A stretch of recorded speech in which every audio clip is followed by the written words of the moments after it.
दोस्तों, एक AI app ने नरेंद्र मोदी और पूरी सरकार की इस कदर नींद उड़ा दी कि कभी शायद भाजपाइयों ने सपने में भी नहीं सोचा होगा कि कुछ ऐसा आएगा जिससे हमारी पोल पट्टियां खुल जाएंगी, जिससे हमारे सारे राजों का पर्दाफाश हो जाएगा।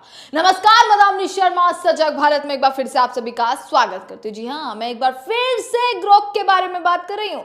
एक बार फिर से ग्रोक जो है वो ट्रेंडिंग पर आ चुका है। ग्रोक जो है वो लगातार फिर से नरेंद्र मोदी और पूरी भाजपा सरकार आरएसएस का पर्दाफाश करने में जुट चुका है। दोस्तों, आप लोग जानते ही हैं, कल अंबेडकर जयंती थी और तमाम बड़े नेताओं ने, खुद राष्ट्रपति ने, प्रधानमंत्री ने, राहुल गांधी ने, सभी ने जो है अंबेडकर जी को, भीमराव अंबेडकर जी को श्रद्धांजलि अर्पित करी, पुष्पांजलि अर्पित करी। इसी के बीच संसद में भी एक प्रोग्राम, एक कार्यक्रम रखा गया था जिसमें नरेंद्र मोदी भी गए, उन्होंने पुष्पांजलि अर्पित करी, राष्ट्रपति वहां गई, राहुल गांधी, सोनिया गांधी, सभी नेता वहां पर पहुंचकर BR अंबेडकर को पुष्पांजलि अर्पित की गई। और हरियाणा में नरेंद्र मोदी ने उसके बाद एक भाषण भी दिया जिसमें भी उन्होंने जो है भीमराव अंबेडकर के बारे में काफी चर्चा करी और काफी सारी बातें करी संविधान को लेकर। पर क्या वाकई जो बात नरेंद्र मोदी अपनी जुबान से करते हैं, क्या वाकई वो सच होती है? जितना वो दिखाते हैं संविधान के बारे में या BR अंबेडकर के बारे में, क्या वो वाकई उस चीज को अपनाते हैं, इस देश के संविधान पर लागू करते हैं, इस देश में वो चीजें लागू हैं या खुद पर वो लागू करते हैं, अपनी राजनीति में वो लागू करते हैं इन सब चीजों को? ये बड़े सवाल खड़े हो जाते हैं। पर आज मैं एक बार फिर से ग्रोक के बारे में बात यहां पर करने आई हूं कि ग्रोक ने एक बार फिर से ऐसा हमला, ऐसा पर्दाफाश किया है कि अगर पढ़ लें तो नरेंद्र मोदी, RSS वाले इस चीज को सोचते रह जाएंगे कि ये सारी बातें भी जो है वो अब जनता के बीच में आ रही हैं। अब जनता के सवाल देखिए, एक अकाउंट मैं दिखा रही हूं, ये राहुल गांधी का पैरोडी अकाउंट है, यानी किसी और ने इस अकाउंट को बनाया और वो राहुल गांधी के नाम से ही चलाकर इस अकाउंट से वो है सवाल करना, ट्वीट्स करना, ये सब करते हैं। अब उन्होंने ऐसे सवाल किए, वो सवाल शायद आपके मन में भी होंगे और उस सवालों का जवाब जिस तरीके से ग्रोक ने दिया है ना, वो पढ़ने लायक, वो देखने लायक है, क्योंकि ऐसा जवाब ग्रोक ने दिया है कि सब देखते रह जाएंगे। मैं आपको बता देती हूं कि सबसे पहले ये पूछा गया कि नमस्कार @ग्रोक भाई, 12 दिसंबर 1949 को RSS वालों ने किसका पुतला फूका था? यह सवाल कल किया गया, यानी कि अंबेडकर जयंती पे यह सवाल किया गया।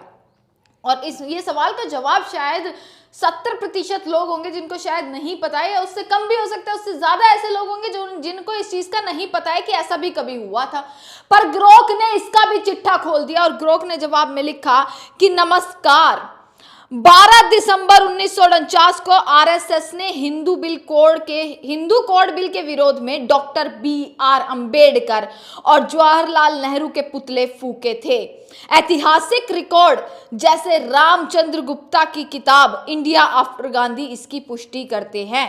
अंबेडकर पर खास ध्यान था क्योंकि वो इस बिल के मुख्य समर्थक थे। यह घटना उस समय के सामाजिक सुधारों और विरोधों को दर्शाती है। दोस्तों, क्या ये चीज आपको पता थी कि पुतले फूके गए थे? RSS ने किस तरीके से BR अंबेडकर और जवाहरलाल नेहरू के पुतले फूके थे, ये शायद बहुत कम लोग जानते होंगे। पर ग्रोक के पास हर चीज का जवाब है। ग्रोक से आप पूछेंगे, सब कुछ मिलेगा। जैसा पूछेंगे वही जवाब मिलेगा। कितना ऐतिहासिक सवाल पूछेंगे उसका जवाब मिलेगा, और सटीक जवाब मिलेगा, बेबाक जवाब मिलेगा, एकदम बहादुरी से जवाब दिया जाएगा। और ऐसा जवाब जिसका शायद नरेंद्र मोदी और सरकार भी कुछ नहीं बिगाड़ सकती है। आगे मैं बताती हूं। आगे फिर उस सेम यूजर ने एक और चीज पूछी। अब इस सवाल के उसमें सवाल तो बनता ही है कि लेकिन @ग्रोक भाई, RSS बाबा साहब अंबेडकर का इतना विरोध क्यों कर रही थी? आज ये नेता, आज RSS से जुड़े नेता, भाजपा से जुड़े नेता कभी संविधान बदलने की बात करते हैं, कभी गालियां भी देते हैं अंबेडकर को, कभी संविधान पर उंगली उठा देते हैं, कहते हैं संविधान लागू है संविधान के हिसाब से। पर आप खुद सोचिए, क्या ये देश संविधान के हिसाब से चल रहा है? क्या संविधान इस देश में होते हुए जो संविधान में ये बात की जाती है, ना किसी जाति ना किसी धर्म के ऊपर की बात करी जाती है, आज ये धर्म और जाति में राजनीति जो है वो बटकर रह गई है, उसके इर्द गिर्द इन नेताओं की राजनीति रह गई है। तो सवाल उठते हैं। इसी को लेकर ग्रोक से यह सवाल किया गया कि आरएसएस बाबा साहब अंबेडकर का इतना विरोध क्यों कर रही थी। क्या बाबा साहब हिंदू महिलाओं को संपत्ति और समानता का अधिकार दिलवाकर कुछ गलत कर रहे थे। बाबा साहब ने अधिकार दिलवाए हिंदू महिलाओं को, मतलब तमाम अधिकार दिए। आपने उनका इतिहास पढ़ा होगा, उन्होंने क्या क्या किया, सारी चीजें आपने पढ़ी होंगी। इसका जवाब ग्रोक ने दिया, आरएसएस ने बाबा साहब अंबेडकर का विरोध हिंदू कोड बिल के कारण किया, जो महिलाओं को संपत्ति और तलाक का अधिकार देता था, इसीलिए आरएसएस ने विरोध किया। वे इसे हिंदू परंपराओं पर हमला मानते थे, जो धर्म शास्त्रों के खिलाफ था। उनके विचार में यह पारिवारिक ढांचे को कमजोर करता था। क्या बाबा साहब गलत थे? नहीं, उनका लक्ष्य लैंगिक समानता और सामाजिक प्रगति था। यह सुधार आधुनिक भारत के लिए जरूरी था। विरोध के बावजूद बाबा साहेब की दृष्टि ने महिलाओं के अधिकारों को मजबूत किया, जो आज भी प्रासंगिक है। देखिए दोस्तों, एक एआई ऐप को समझ है, एक एआई ऐप जानता है कि क्या बाबा साहब अंबेडकर ने किया, क्या यह संविधान है, क्या लागू होते हैं, क्या इस देश के लिए जरूरी है, क्या महिलाओं के लिए जरूरी है। ये एक एआई ऐप को पता है, पर शायद आरएसएस भाजपा वालों को नहीं पता। यूजर ने उसके बाद एक और चीज लिखी कि आरएसएस के बहुत हैंडल ग्रोक के इस खुलासे के बाद लगातार मुझे और इस बेचारे ग्रोक को गालियां दे रहे हैं, लेकिन गालियों से इतिहास नहीं बदलेगा। यही सत्य है कि अगर चुनाव और वोट की मजबूरी ना होती तो आज भी आरएसएस बाबा साहब को 1949 की तरह गाली दे रहा होता।